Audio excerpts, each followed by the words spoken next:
गेल्या 5 वर्षामध्ये त्यांची सत्ता गोकुळ दूध संघावर होती. शेवटचा 1 वर्ष जर सोडला, ज्याच्यामध्ये काही परिस्थिती निर्माण झाली आणि मग नावेद मुश्रीफ यांना चेअरमन पद देण्यात आलं. परंतु त्याच्यापूर्वी सगळा कारभार हा माजी पालकमंत्र्यांच्याकडेच होता.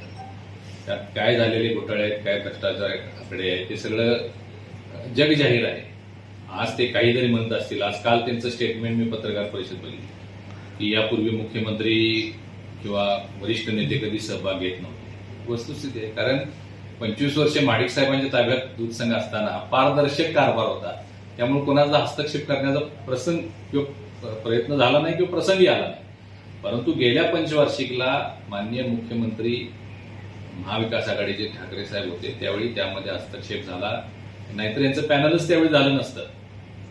मोठ्या प्रमाणात या सगळ्या नेत्यांना एकत्रित करण्याचं काम त्यांच्या खेळीनंच ते झालेलं होतं.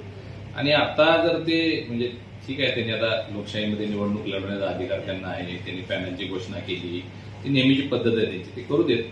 परंतु मी आपल्याला एवढंच सांगेन की त्यांचा 4 वर्षाचा कारभार या सगळ्या दूध संस्थांनी बघितलेला आहे. त्यांचा महापालिकेतला कारभार 15 वर्ष कोल्हापूरकरांनी बघितला, म्हणून कोल्हापूरमध्ये सत्तांतर झालं आणि आता महायुतीची सत्ता आमची आलेली आहे.